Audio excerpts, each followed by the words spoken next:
Yo, welcome back to the channel. It's been a minute, but we're back.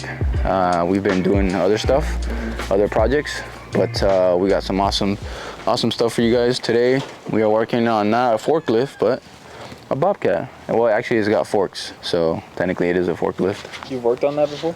Yeah, we don't advertise that we work on these things because obviously we just work on forklifts, but this is a great customer of mine and he asked us to come check this out at his house. Don't really know what's wrong with it. Obviously it doesn't start, so we're gonna measure battery first. We're gonna measure if it's got oil, kind of the normal things before we try to crank it, because we don't want to break it more than it's already broken. So yeah, we're gonna swap out the battery with one that we have. We're gonna try to crank it, see what happens, see if we have any fuel coming through the injectors or the lines. We might get it started today. I don't know, stick around. If we don't get it started, let us know in the comments what we missed or what we could have checked. All right, so we put a new battery in for now. Just use our handy dandy power probe here. So I got 12.7 volts. I got 12.7 here. I got continuity to the starter solenoid. Look at that.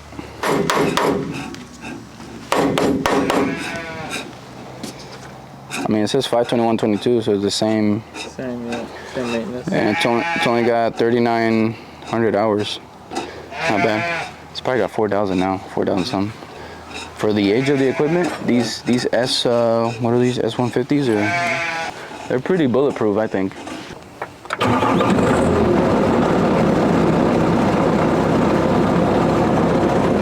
Yeah, it's running. It starts right now, great. All right, we didn't find any leaks. I just talked to the customer, and we're gonna order the filters. We'll come back another day and do that.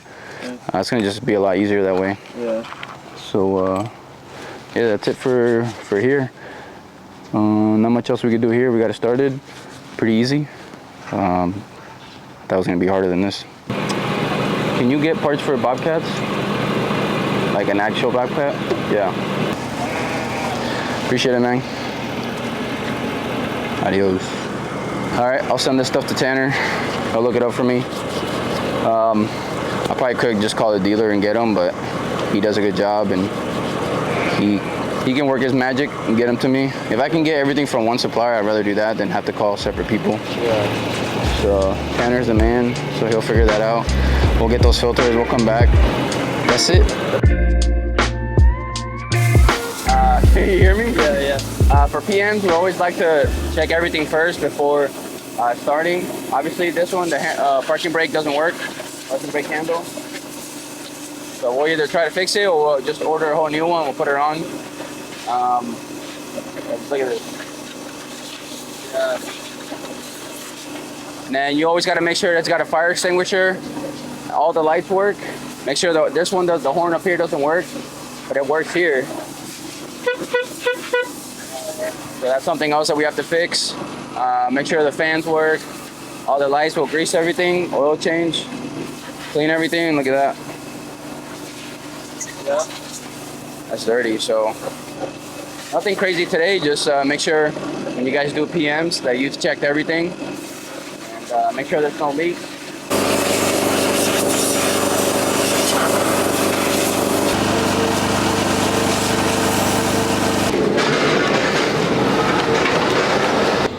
All right, so question of the day comes from @EricMorales3146. And his question is it worth getting into forklifts? How much do y'all make yearly? I want to leave construction and small engine repairs. I don't want to go back to automotive. So I tell this to everybody. I actually get this question a lot, and I tell everybody this.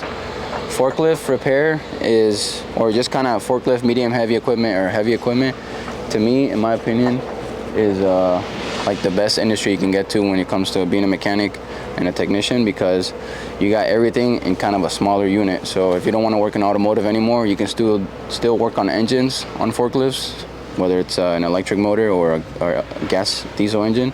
And you got the whole hydraulic side. Kind of combines everything that I think we all grew up loving about working on cars, automotive, small engine repair, into a wider package. So Every day is different. It's never the same thing every single day. You know, the maintenance on it is not super difficult. Learning how to work on these is not super difficult. Once you have an automotive background, transitioning to this it's like a cakewalk.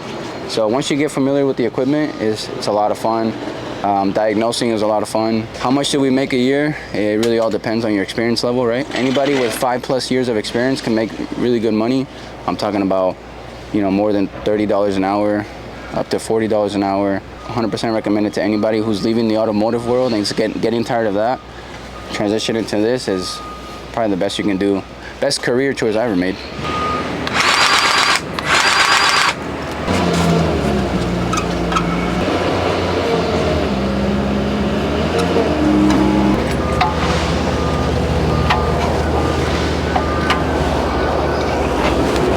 Hey. All right.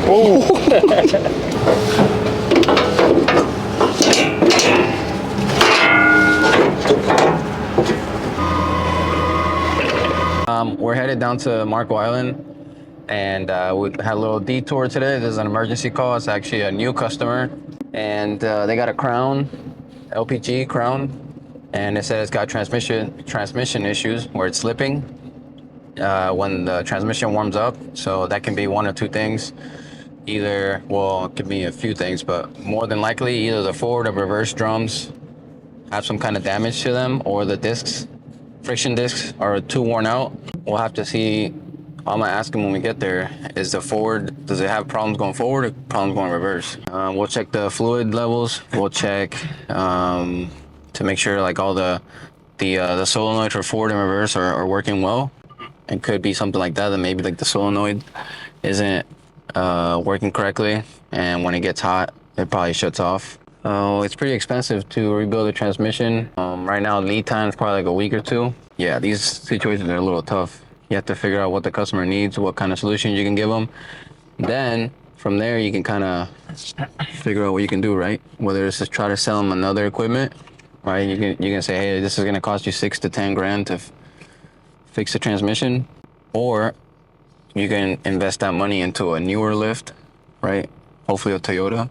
Yeah, right. Because Crown LPGs are not good. And from what Tanner tells me, he's my parts guy. If it's a Crown that has a Doosan, built by Doosan, then they're a little bit better. But if it's built by Crown, they're kind of a POS. What's going on with the transmission's it's like almost like it's slipping? Yeah. I mean, like we had it over there on that little incline over there. And you put it in reverse and it doesn't even move. I don't know, if you move like stuff around with it and it gets hot, it starts like slipping. Just spins or just stays in neutral? Yeah, it doesn't move. These Crowns were built by two different people. One by John Deere, which is Crown bought the rights to that, and then the other one was Doosan. So if it's Crown built, it's pretty pricey and they're really hard to work on. Yeah. So you'd be looking at either replacing the transmission or the whole unit itself. If it was built by Doosan, they never have transmission issues. And you can see here it says John Deere Power. So this is the John Deere variant. I could look in to see how much something like that would cost for the transmission, but typically for a transmission job, if you're just rebuilding and putting back on, it's between $6 to $10K, depending on labor and stuff like that. Right. I'll check it out. I'll see what if it already has a fluid. If they already replaced the fluid on it and it has fluid, either your torque converter is shot or your transmission is shot, and at that point you just have to replace both of them altogether. Do that again, Albert? You see the engine cable? Yeah. You see what I'm saying? Yeah. You see how rusted the cable is? Yeah. All right, so when I press this, it wasn't engaging at all. So basically when it's out, it leaves your transmission in neutral. Yeah, when you press the pedal in, that's what opens your engine cable valve, and it lets the pressure pass through. So as long as it's like that, it's not gonna move anywhere. So once that cable gets stuck with rust and everything, it won't let you put your transmission in neutral or in gear.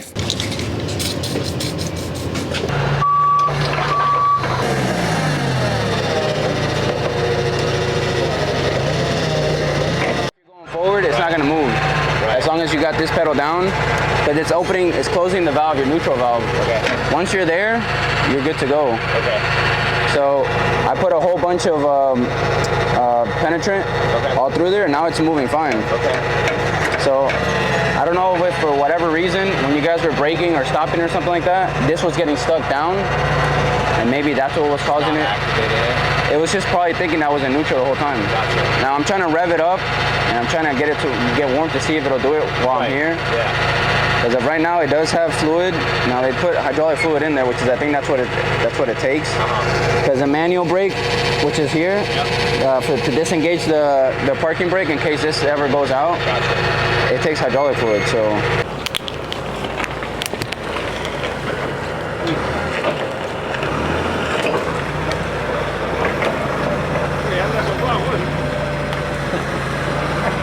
Hopefully to get inside of here, for whatever reason it gets stuck again, you'll probably have to replace this. It's super simple. The cable goes from there to down here. Okay, so it's just the cable. Yeah. Okay. Just like an accelerator cable. If that's the case, that's the best case scenario. Keep using it. If it happens again or it gets worse, then just let me know, and then we'll figure out options after that. Okay. Because I don't want to tell you, oh yeah, the transmission is bad, and it's not. Exactly. You know what I mean? For sure. That would be such a waste of time and money. Yeah. So. Cool. I'll do that. Let me get the model and serial number. Either way, I'm gonna talk to my parts guy. He's a Doosan dealer. Okay. And he knows a lot about these. Okay. Especially the John Deere made ones. Okay.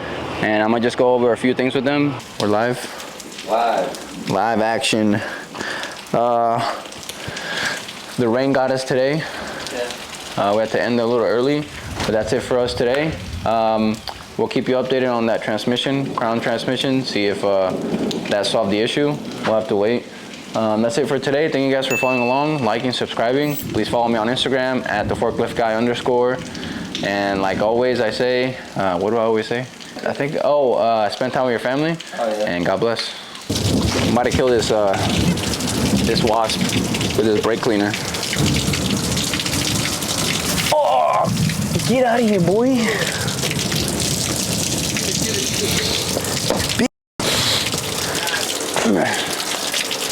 Out of here. Who's next?